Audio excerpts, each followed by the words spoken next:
Hi there, welcome to One Voice, One Night, a place where history drifts slowly like candle smoke and facts become soft as a pillow. Tonight, we're taking a sleepy stroll through one of the most quietly absurd corners of medieval life. Taxes. But not just any taxes, the ridiculous ones. The ones that make you squint and think, wait, what? This isn't the history you were forced to memorize in school. No wars to follow, no maps to draw. Just rules. So many rules. Most of them strange, many of them forgotten, and some of them just plain unnecessary. But in the Middle Ages, everything had a price. Your land, your sheep, your marriage, even your beard, and someone, somewhere, was always ready to collect. Let's begin where all bad ideas begin, with someone in power needing money. Kings, queens, bishops, and local lords. They didn't just want wealth, they needed it to fund wars, to build towers, to throw lavish banquets with 20 kinds of cheese and one roasted peacock in a gold helmet. But raising money wasn't simple, so they got creative. The chimney tax. Let's start with one of the more practical absurdities, the chimney tax. In 1662, England, yes, slightly post-medieval, but still worth your time, the government decided people who have chimneys must be doing well. So they taxed chimneys. One chimney, a small tax. Two, a larger one. Three, you must be a wizard of luxury. But soon people started bricking up their chimneys to avoid paying. So what did the government do? They hired chimney counters. Actual people paid to walk around towns and villages, peeking at rooftops, counting how many chimneys you had. If that sounds invasive, it was. If it sounds ridiculous, it was. And soon after, some landlords just built bigger hidden fireplaces inside walls, venting out through a single shared flue. Because if you couldn't see the chimney, it wasn't there. Right? Logic. The bachelor tax. In parts of medieval Europe, especially Hungary, Poland, and even later in Russia, if you were a man of a certain age and still unmarried. Congratulations, you had to pay the bachelor tax. The idea?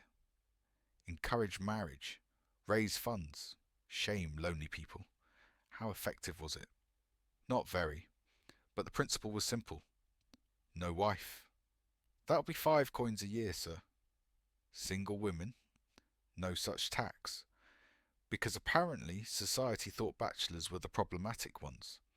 Some men reportedly took to fake marriages, declaring themselves widowed or claiming a long-lost fiancée lost at sea. One man in 15th century Hungary claimed to be married to God's will.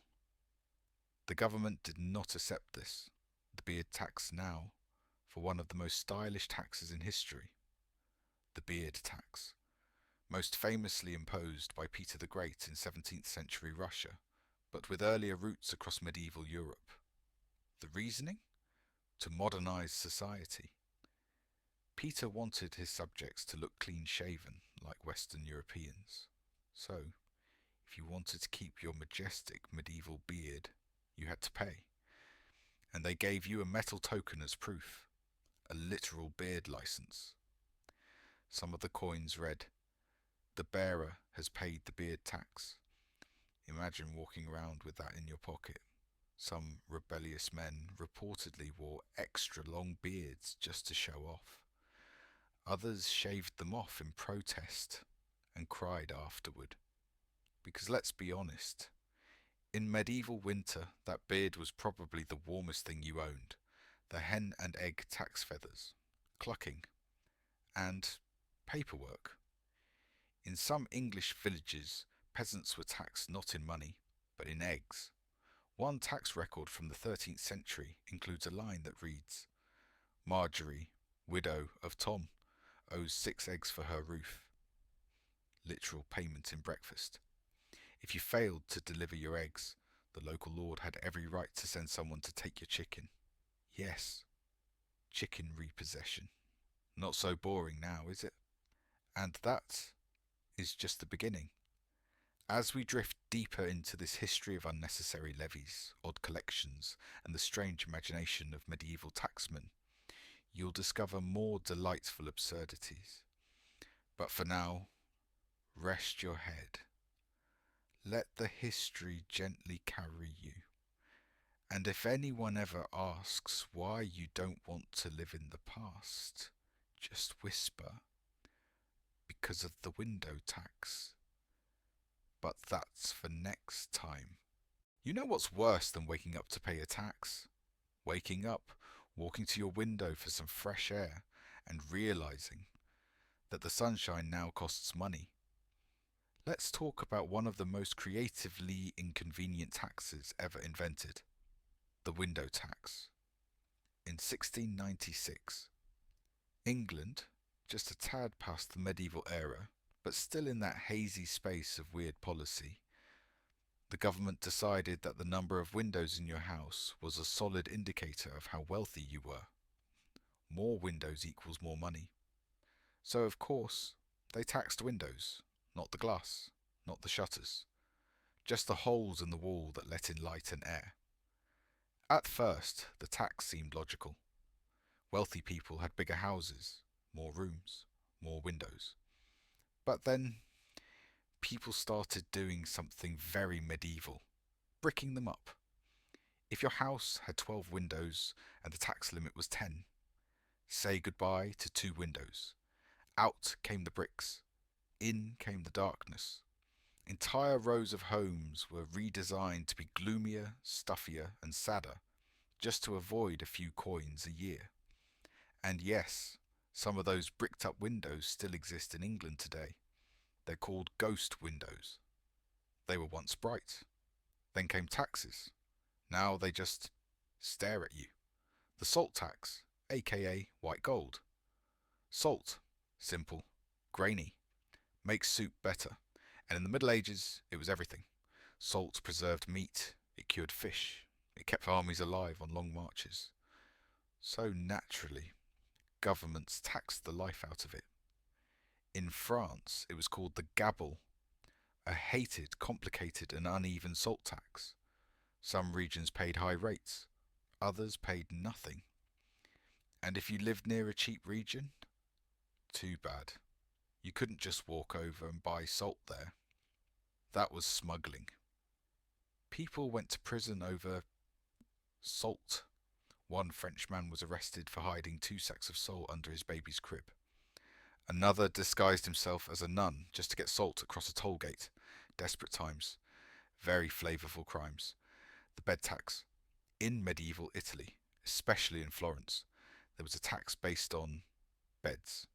Yes, beds. Not their value, not their size. Just how many you had. The logic? More beds equals more people equals more money equals you must be rich. So if you had more than 2 beds in your home, congratulations. You are now a hotel in the government's eyes. And they taxed accordingly. Some people tried to hide extra beds in barns. Others built folding beds that looked like cupboards during tax inspections. Still others just slept on the floor for a week. There's one record of a merchant in Florence who removed the legs from all his beds and called them wooden rugs. Tax official was not amused, but gave him credit for creativity. The hat tax. In 18th century England, not quite medieval but spiritually ridiculous, there was a hat tax. It was simple. Want to wear a hat? Pay the tax. The type of hat didn't matter. What mattered was your status. Richer people were taxed more because their hats were fancier. To prove you had paid, a hat license stamp was placed inside the hat. Counterfeiting a hat stamp? Punishable by death. Yes, you could be hanged for an illegal hat. Even worse, Some people tried to avoid the tax by wearing scarves instead of hats, so the government considered taxing scarves too. The only reason they didn't? Scarves were too difficult to categorize. Imagine the committee meeting for that one. Is it a scarf or a belt around the head? What if it's just a long sock? What if the wind blows it into a hat shape? They gave up. Honourable mention. The glove tax briefly.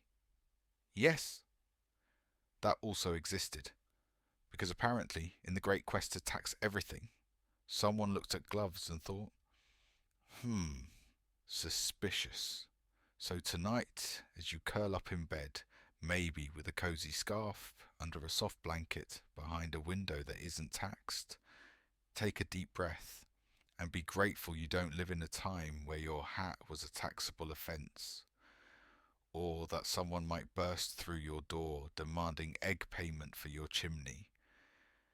And if you ever visit a European city and see a window that's been oddly bricked up, now you know. That's not haunted. That's just history trying to save a few coins. Let's begin with something we all use, but no one ever wants to talk about. Yes, tonight we pay a visit to one of the strangest forms of taxation in old Europe. The public privy tax medieval cities were not exactly known for hygiene.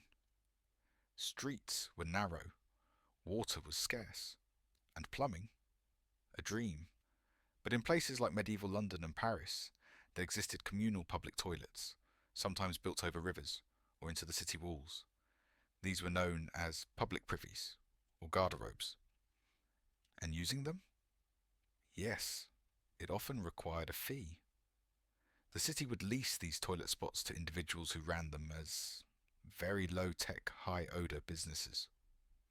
One 14th century record from London includes a line that reads, "Margaret pays 2 pennies weekly for the dung gate at Bishop's Walk," which means Margaret collected taxes from people who needed to go.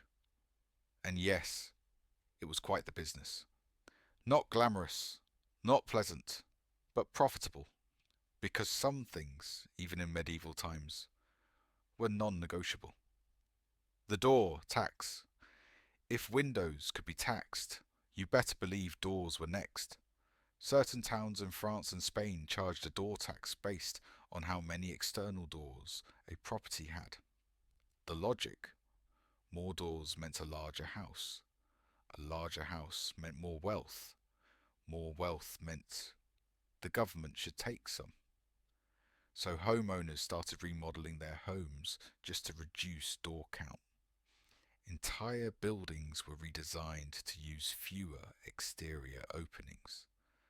Some buildings had shared doors between multiple families, and in some parts of rural Spain, a farmer would block off a stable entrance with a pile of hay during tax inspections, pretending it didn't exist. Officials were not impressed, but the hay smelled nice. The cradle tax, childbirth levies. In a few German principalities during the late Middle Ages, families were taxed for having children, specifically for using a midwife. The logic? The service was useful. The local midwife worked under community jurisdiction, so the town taxed every birth to support her wages and supplies. But the tax didn't always go to the midwife. Sometimes it went to the local priest, sometimes to the lord of the manor. Why? Because, according to a 15th century record, all life is granted by God, and thus must be tithed. Which is poetic, and financially exhausting. One poor couple in Württemberg reportedly tried to avoid the tax by claiming their baby was delivered by a passing traveller with no name. The official response? Then let him pay the tax. The bridge toll of regret bridges were expensive, stone was rare, labour was costly. So when a bridge was built, the town wanted to make that money back. Enter bridge tolls. Most made sense. You cross, you pay a coin. But one particular bridge in medieval Venice took things a step further. You didn't just pay to cross. You paid for the privilege of regretting your crossing. A plaque on the eastern side of the bridge reportedly read, "For those who return without cause, the toll doubles." Why? Because some nobleman once crossed the bridge, realized he forgot something, turned back, and someone decided that indecisiveness should be taxed. The law remained for decades, which made people very, very sure about what side of the bridge they wanted to be on. The whole tax, yes, a whole tax. From parts of Bohemia and rural Austria, where miners, shepherds, and even gardeners were taxed for every intentional cavity in the earth. Meaning, dig a well, taxed; build an outhouse pit, taxed; create a small pond for ducks, taxed; dig a hole to hide from your taxes, also taxed. The whole tax was difficult to enforce, of course, so tax collectors would often walk around with sticks, poking the ground suspiciously. Villagers would cover their holes with blankets, moss, or angry geese. The geese were surprisingly effective. One story tells of a collector who was chased off by a particularly territorial gander named Rudy. Rudy became a local hero, the thinking tax, almost real. And finally, a tax that was proposed but never fully implemented. In 13th century Paris, during a particularly odd council meeting, a cleric reportedly joked, "If thought could be measured, we'd surely tax it." The record shows laughter, but also one nobleman wrote it down, and a week later a draft was submitted for a reflection license, essentially a fee for time spent studying, philosophizing, or engaging in unproductive contemplation. It was rejected, but for a moment they almost taxed thinking. Imagine being fined for daydreaming. You wouldn't survive this story. And so, as night deepens and your pillow softens, remember this: no matter how strange your dreams may be, they are completely tax-free, at least for now. Unless, of course, your dream has too many chimneys. Then we might have to talk. As you settle deeper into your pillow, and the flickering lantern of your imagination glows faintly in the night, let us drift further down the list of humanity's most creatively unnecessary taxes. We've covered chimneys, windows, holes, hats, and even regret. But now, let's talk about how simply existing in public could cost you a few coins. The occupation tax. In many medieval towns, especially within the Holy Roman Empire, the city didn't just care about what you sold. They cared about what you were called. That's right. There was an occupation tax, based not on your income, but your job title. Some professions were taxed more than others. A baker paid 3 coins. A master baker, 5 coins. A bread artisan of noble grain, 7 coins. So guess what happened? People started changing their job titles to avoid higher taxes. A butcher might call himself a meat arranger. A carpenter could become a wood whisperer. And one man in Lubeck reportedly called himself a structural dream interpreter. Officials fined him anyway, but he made it into history. The noise tax, yes, you heard that right. In the 14th century French town of Mullins, a unique rule was introduced to deal with rowdy bakers. Apparently, early morning bread deliveries involved shouting, singing, and the occasional lute solo. So, a noise tax was created. If you made noise on the street before sunrise, you paid. The city hired night auditors, not to watch for thieves, but for troubadours who just couldn't help themselves. One man was fined for whistling a love song while balancing 3 loaves on his head. Another for playing spoons at 5:30 a.m. The official tax code called it disruption of urban tranquility by excessive rhythmic clatter. Quite poetic, actually. The stranger's rest tax. In parts of medieval Italy, such as Bologna and Siena, travellers were welcome to spend the night, but not for free. Enter the stranger's rest tax. If you weren't from this city and you stayed overnight, even just sleeping in someone's barn, you had to pay a temporary residency tax. This tax was collected by dawn runners who would knock on the doors of inns and farmhouses before sunrise to tally the guests.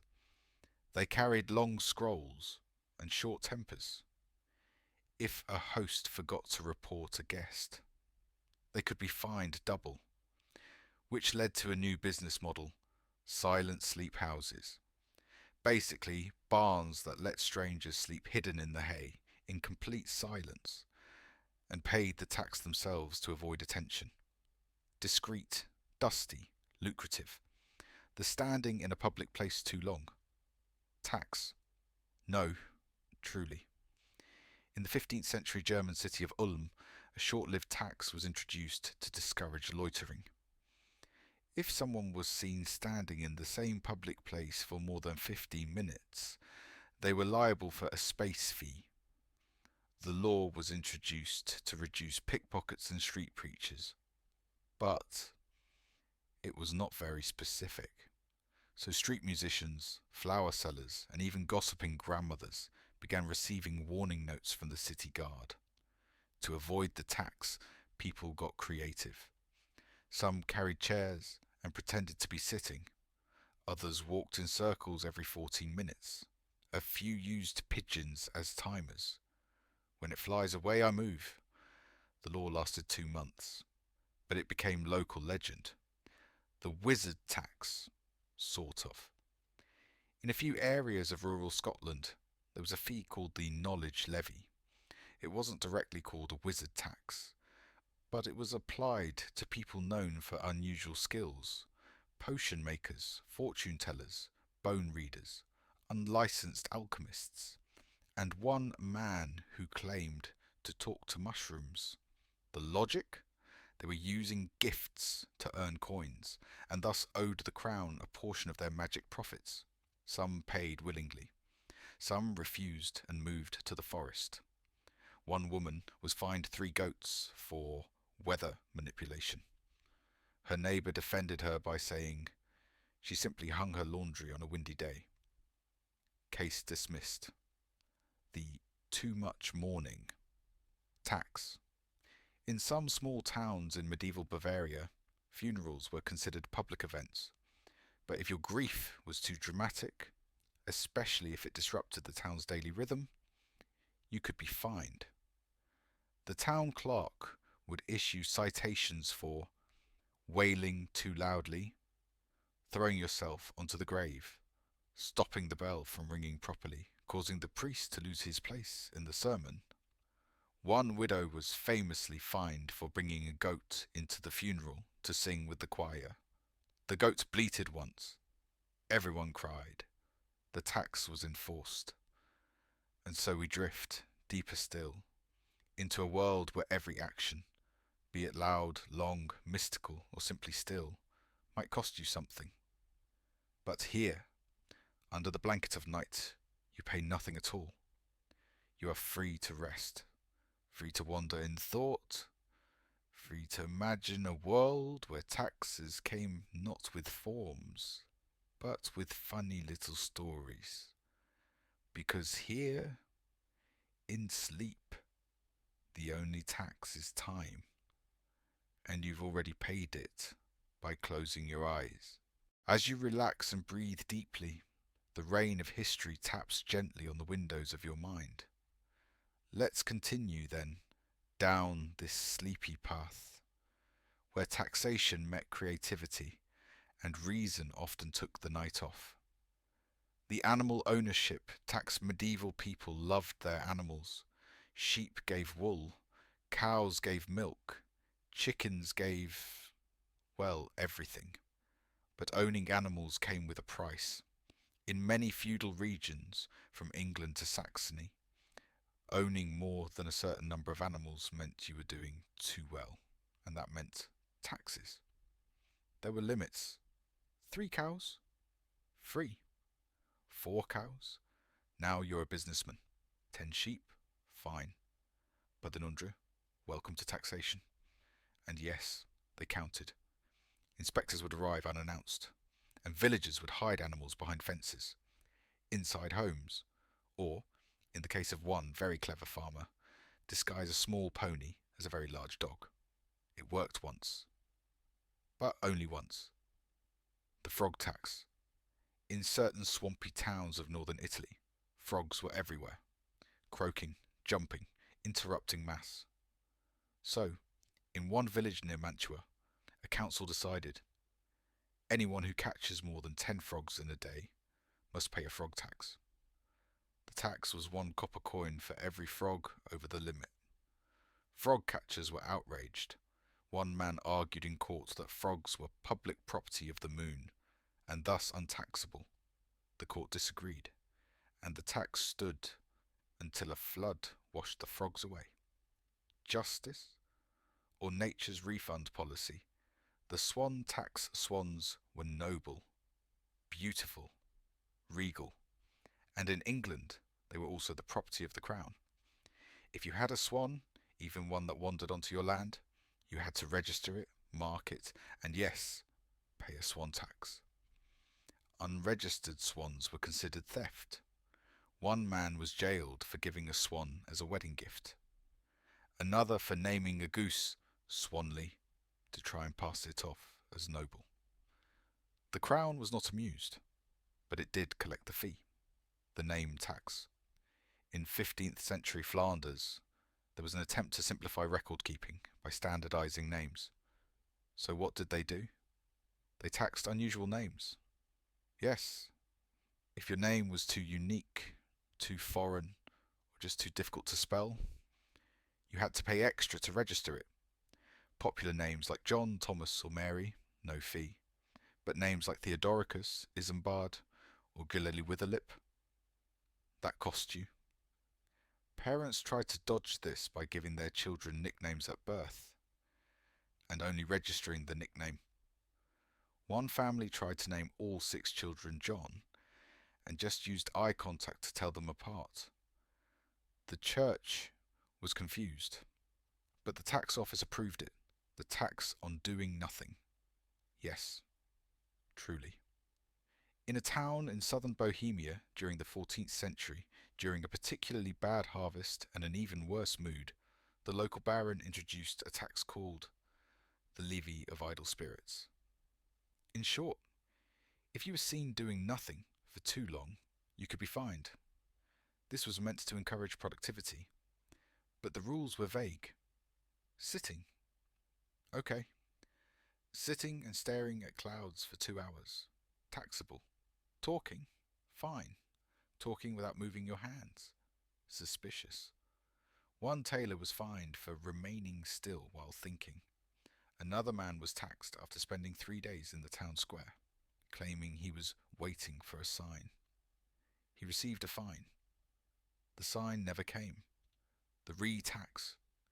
In several towns, especially in Burgundy, people were taxed for reusing taxed goods. Bought a taxed hat and gave it to your son? He owed tax again. Passed down your taxed boots to your nephew? More tax. There was even one town that taxed heirlooms, items passed through more than 3 generations. A man was taxed for a spoon, a woman for her grandmother's wooden comb. Eventually, a merchant tried to create tax-free heirlooms, newly made antiques, stamped with a fake family crest. The government caught him. But his fake crest became popular anyway. People wore it as a symbol. This item has been taxed too many times. And so we see, in the corners of history, where logic dozed off and absurdity took the throne. Even nothingness was monetized. But here, in this moment, you are safe. No one will tax your stillness, your thoughts, your silence. Here you may float gently, free of forms, fees, and frog levies. Only dreams remain, and those, thankfully, are still tax exempt. Close your eyes gently. The night wraps around you like an old velvet curtain, and as you drift into sleep, let us wander deeper into a world where every rite of passage, every moment of joy or sorrow, came with a receipt. The wedding tax. Getting married in the Middle Ages was already stressful enough. Dowries to arrange, feasts to plan, drunken uncles to manage. But in many European kingdoms, especially under feudal law, couples were also expected to pay a marriage tax. Sometimes it was small, just a coin or two for registry. Other times it was extravagant. In some parts of France, grooms were required to give the local lord a piglet, or even their best pair of boots. In rural Poland, a common wedding tax involved presenting the mayor with a live goose. If the goose honked during the ceremony, double the tax. In England, the tax was sometimes collected in ale, which led to a lot of very friendly tax collectors. One bridegroom reportedly tried to avoid the tax by marrying at night in the forest with only a squirrel as witness. When the lord found out, he demanded 2 squirrels as compensation. That's called interest, the funeral fee. Sadly, not even the dead got a discount. Funerals often came with obligatory taxes and fees, especially if they involved church bells ringing, processions through public streets, use of official mourning cloths, or burial in consecrated ground. In some cities there was even a death toll, a fee charged for every bell rung during the service. The more loved you were, the more bells. The more bells, the bigger the bill. One widow in 1460 tried to save money by ringing the same bell very quickly instead of using several. She was fined for creating confusion among the spirits. In parts of Spain, families were required to pay for the shadow the funeral procession cast on public roads. Yes, the shadow. The law stated, the darkness belongs to the town. It must be rented. We are not making this up. But history did. The candle tax light was precious. In the Middle Ages, a single candle could cost as much as a day's wages. So of course it became a target. Enter the candle tax. In towns like Bruges and Cologne, citizens were taxed on how many candles they burned, what size, and in which room, burning candles in a bedroom after dark. That was a luxury. Some tried to cheat the tax by slicing candles in half and claiming they were half lit. Others used glowworms in jars as natural lighting. One monk created a system of rotating mirrors to reflect a single candle's light into 3 rooms. He called it holy illumination. The bishop called it a loophole, taxed anyway. The window light tax. A spiritual cousin of the window tax, which we've met before. This variation was more poetic. In Florence, a brief tax was levied on the amount of natural light entering your home. Inspectors used mirrored panels and sticks to measure sunlight exposure. The brighter your home, the more you paid. Some people built fake shutters. Others grew ivy over windows to make rooms appear dimmer. A poet named Lorenzo famously lived in total darkness for 3 years, just to avoid the tax. His poems were very moody. The blessing tax. In several mountain villages across the Alps, blessings from clergy became taxable. Need your new house blessed? A coin. Want your mule protected from wolves? 2 coins. One woman in Austria claimed she had blessed her own house using a potato and a prayer. The priest fined her and took the potato. The fragrance fee. And finally, a strange little tax from Provence, France. In a town famous for flowers and perfume, locals were charged for excessive aromas drifting into public space. A baker using vanilla? Fine. A perfumer boiling rose water? Pay up. A nobleman tried to sue a flower merchant for smelling too generous. The judge ruled in favour of the merchant, but set the smell radius to 6 feet only. Beyond that, fragrance pollution. And so we drift, sweetly and slowly, through tales where light had a price, joy was metered, and grief came with a receipt. But not here. In this stillness, no bells are counted, no candles taxed, no scent fined, only silence and a smile.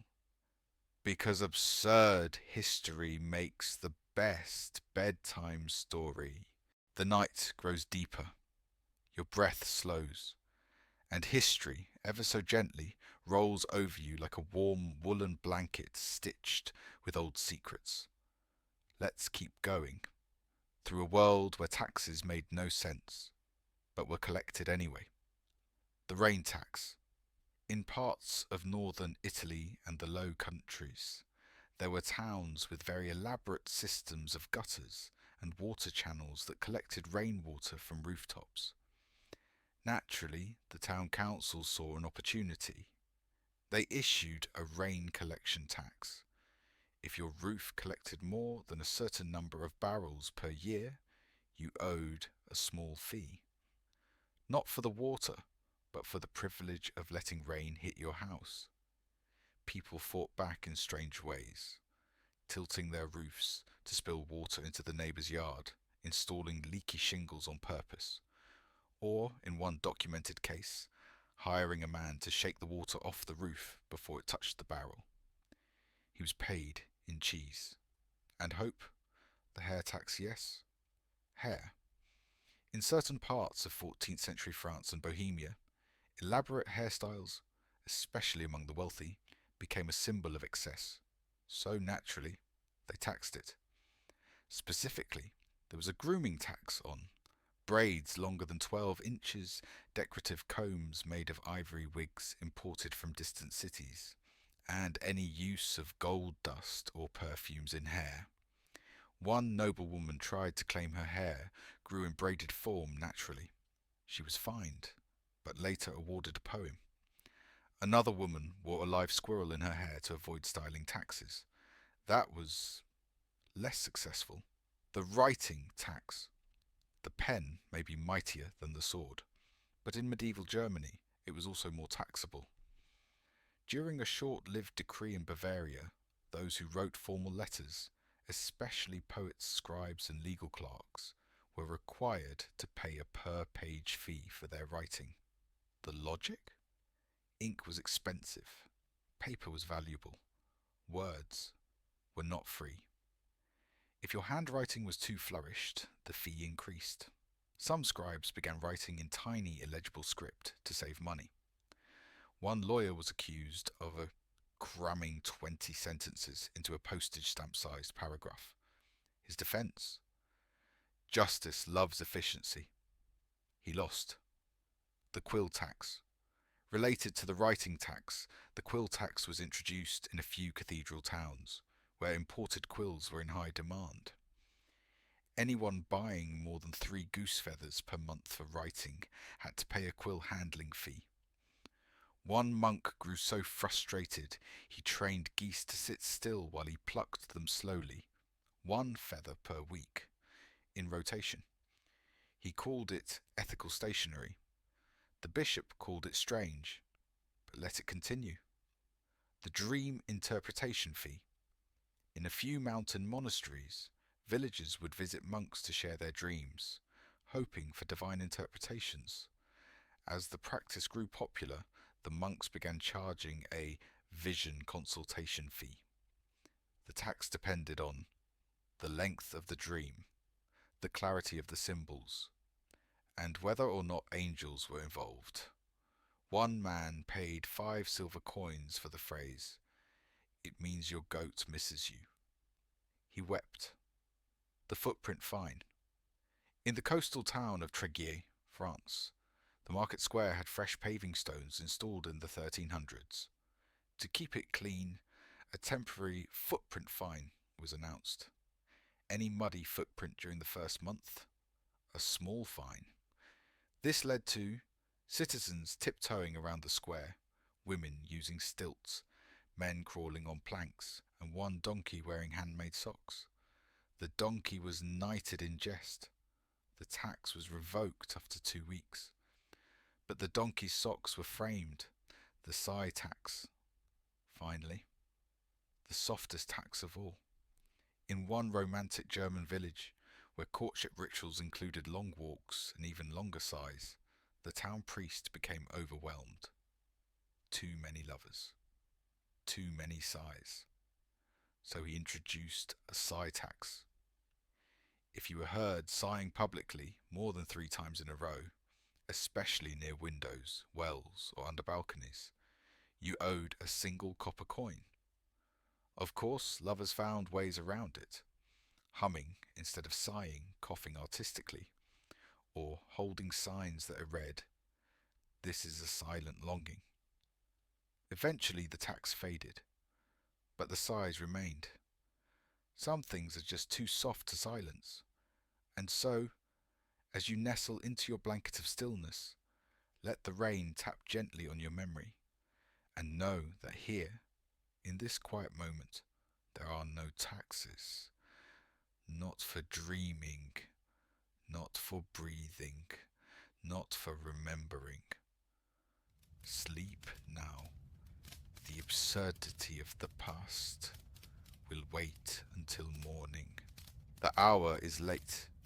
Your thoughts have softened like melted candle wax, and as your eyes begin to float behind their lids, let's return to a world where silence, stone, and shadow all had price tags. The hearth tax. A fire meant warmth. A fire meant life. But in medieval England, it also meant taxable property. The hearth tax was introduced in the 17th century, but had roots deep in medieval systems, where every hearth or fireplace was counted as a sign of wealth. Own a hearth, pay per hearth. Have 2 hearths? Double. Have a tiny hidden hearth in your bedroom? Triple. Officials would literally walk into your home, count your hearths, and leave with your coins, or your firewood. This led to the rise of the false hearth technique. Fake fireplaces made of painted stone. Hidden flues that looked like chimneys but led nowhere. Or, in one case, a villager who rented out his neighbour's hearth on alternate days to avoid being counted twice. Eventually, the tax was repealed, but the memory of shared fire lived on. The shadow tax. In the sun-drenched courtyards of Valencia, there existed for a short time a tax so curious it was whispered about even by poets. It was called the sombra levy, the shadow tax. If your building, tree, or personal sun hat cast a shadow onto public property, you had to pay for the shade you borrowed. Shadows were considered extensions of self, and taking up space on the road, even with a shadow, was seen as an act of civic encroachment. Umbrellas were banned, hats with wide brims were fined. One old man with a particularly thick beard was told he had unauthorized facial shade. He laughed, then paid. The pebble toll. In the Kingdom of Hungary, particularly near royal roads, travellers were asked to pay a toll not for their passage, but for each pebble or stone they took. The logic? Road pebbles were public property. Merchants liked to collect smooth stones for good luck. Children took them for games. Witches, those accused of such claimed certain stones held memories, so they were taxed. There was even a stone inspector, a man whose only job was to weigh bags of rocks and determine which were taxable. He once fined a monk for taking a pebble the size of a bean. The monk reportedly said, "The soul of a mountain can live in something smaller than your regret." The fine doubled. The silence. Tax. This one sounds like it shouldn't be real.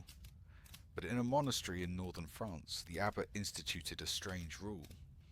Every vow of silence longer than 7 days required a donation. The idea? Those who had the discipline to remain silent had reached a level of spiritual clarity, and thus were capable of greater sacrifice. One monk stayed silent for 3 months. He was fined a barrel of wine. He broke his silence only to say, "You will not get the good stuff." The butter storage fee. In parts of Scandinavia, storing too much butter was considered suspicious, perhaps hoarding, perhaps witchcraft. So a butter barrel fee was introduced. People began hiding butter in tree trunks, hollowed books, clay dolls, and even frozen lakes. One woman claimed her pet snowman was actually her cousin, until spring revealed otherwise. The taxman fainted. The mirror reflection. Tax in some luxurious households of Venice. Mirrored glass became popular, not just for function, but vanity. So naturally, a short-lived reflection fee was imposed. The bigger the mirror, the higher the fee. Decorative mirrors? Double mirrors used to reflect candlelight and extend illumination. 111 noblewoman covered her entire dining room in mirrored panels to create an eternal feast. She was fined daily, but hosted the best parties. The door knock tax, and finally, in a sleepy village in the Alps, there was a tradition where guests would knock on a wooden beam to signal their arrival. Too many knocks? Too loud? Knocking after sundown? That would cost you. The guest arrival regulation fee was introduced to promote peace and reduce door damage. Some people began clapping instead. Others carried bells. One family trained their dog to scratch the door at a specific rhythm. Eventually, the law was repealed, but the rhythm became the village's unofficial welcoming tune. And so, as we close another page of this peculiar little chapter, let the fire crackle low, the shadows stretch long, and your thoughts settle like pebbles in a quiet stream. Because in this place, you are not counted, not measured, not taxed, only welcomed, only rested, only dreaming. Close your eyes now. The world fades into velvet silence, and the distant echoes of history, soft, strange, and sleepy, guide us deeper into the comforts of the ridiculous. Let's return once more to the age of curious taxes. The singing fee. In the picturesque town of Lübeck, Germany, street performers were abundant. So were the complaints. Too loud, too cheerful, too catchy. To regulate joy, yes, really, the city council introduced the singing fee, a charge on public melodies. But it got more specific. Humming, free whistling, borderline singing, full songs with choruses. Taxed. One cobbler was fined for singing while working. Another baker was taxed because a customer joined in. A duo of identical twins tried to sing in harmony, alternating words, claiming they were only speaking quickly. The court disagreed, but gave them points for creativity, the nap toll. In southern France, especially during the hot months, it was common for townsfolk to nap in public shade. To keep benches free, one mayor introduced the midday slumber regulation fee. Nap in a designated area, free. Nap under the statue of the town's founder, taxable disrespect. One poet defended his nap as research for dreams. He was fined, and later published a collection titled Taxed While Asleep. It sold 2 copies. One was to the mayor. The black cat surcharge superstition ran deep in medieval Europe, and black cats got the worst of it. In several towns, owning a black cat came with an annual surcharge, justified by spiritual maintenance. The logic? Black cats attracted unwanted magic. Thus, keeping one meant the town needed additional blessings. Some owners dyed their cats brown. Others insisted their cat was just very dusty. One man gave his cat tiny white shoes and claimed it was a priest in disguise. The priest approved. The tax collector did not. The moonlight fee. Yes, the moon. In the Italian city-state of Ferrara, local poets argued that moonlight inspired too much unproductive behaviour. Late-night walks, forbidden rendezvous, excessive reflection. The city imposed a moonlight usage fee. Stay out after dark in moonlight, 1 coin. Write poetry about the moon, 2 coins. Hold hands in the moonlight, a public morality fine. Lovers began using umbrellas. Writers moved underground. One group of young philosophers declared the moon an optical illusion. They were laughed at, but not taxed. The early rooster tax. In some rural villages, noise complaints extended to animals. Roosters who crowed too early, before church bells, were considered a disruption to divine order. Their owners were taxed accordingly. One farmer gave his rooster a blindfold. Another trained his to crow only when the church bell rang. But the most famous, a rooster named Silencio, who never crowed at all. He became a symbol of peace, and yes, even he was taxed for being a bird of value. The vanity fee. In the noble courts of Burgundy, mirrors became fashionable. With them came vanity. A vanity fee was issued for anyone spending more than 30 minutes per day in self-reflection. Guards would knock on chamber doors and ask, "How long have you been admiring yourself?" One duchess installed a 2-sided mirror, claiming she was admiring the other side. Another had a servant compliment her while she faced the wall. The tax remained. But so did the glamour. The needle-tax tailors, seamstresses, and homemakers all relied on needles. And in Prague, during a metal shortage, needles were declared strategic tools. Each one carried a small tax. Old women began trading needles like coins. Children used fish bones instead. One shoemaker made a needle out of ice, which worked once, before it melted mid-stitch. The echo fee. In a mountain village where echoes were unusually strong, tourists began shouting into the valleys. This annoyed locals. So the town installed a small toll bell. If you wanted to hear your echo, you had to ring first and pay 1 coin. Those who didn't, the echo said nothing. Legend says the valley grew silent until someone whispered, "What if we just dream instead?" And now, as your own thoughts begin to echo within, let them fade softly, like footsteps in moss. You're in a place where black cats roam free, songs are welcome, and naps are not taxed. Your breath deepens, your body quiets, and the world slips away. Only sleep remains. You're still here, drifting, somewhere between the gentle hum of candlelight and the soft rustle of parchment being turned. And tonight we reach the end, not just of a story, but of a strange, quiet journey through the back alleys of history. Let's review, shall we?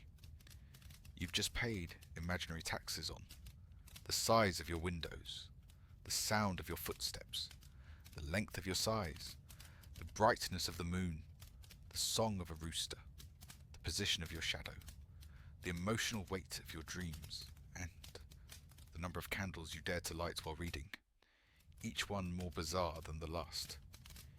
Each one, somehow, very real, at least for a time. History has always been full of contradictions. Kings who taxed salt, but gave away gold. Towns that feared cats, but honoured owls. Priests who taxed silence, and poets who paid in metaphors. What do these taxes tell us? They tell us that humans have always tried to understand the world by measuring it, control joy by rationing it, contain chaos with paperwork, protect mystery by putting a price on it, and yet, like rain on a tiled roof, absurdity always finds its way through the cracks. A final tale, in a quiet hamlet on the edge of nowhere, a man once opened a shop that sold nothing, literally nothing. People would come in, look around, see only air, and leave. Some laughed, some paid out of politeness. Others left notes on the empty shelves. Thank you for the quiet. I needed this space. I forgot what emptiness feels like. Better than a tax. Eventually, the town tried to tax him for unregistered commerce.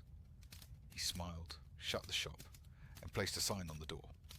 Out of nothing, you owed nothing. You are free. No one ever taxed him again. Before we sleep, if nothing else, these old taxes remind us that even in the stranger systems, people remained people, clever, stubborn, funny, and deeply beautifully human. They dyed their cats, sang in whispers, tricked taxmen with goose feathers and dream riddles, and laughed quietly into the corners of their thatched roof lives. Tonight, as you fall asleep, know this: there is no charge for breathing, no fee for dreaming, no tax for laughing silently under your blanket. The world has always tried to measure what can't be measured, to sell what should be shared, to number the stars. But here now, in this moment, you owe nothing. You are enough, and sleep is free. Thank you for staying until the end. We'll see you again in another absurd bedtime tale. Until then, rest well.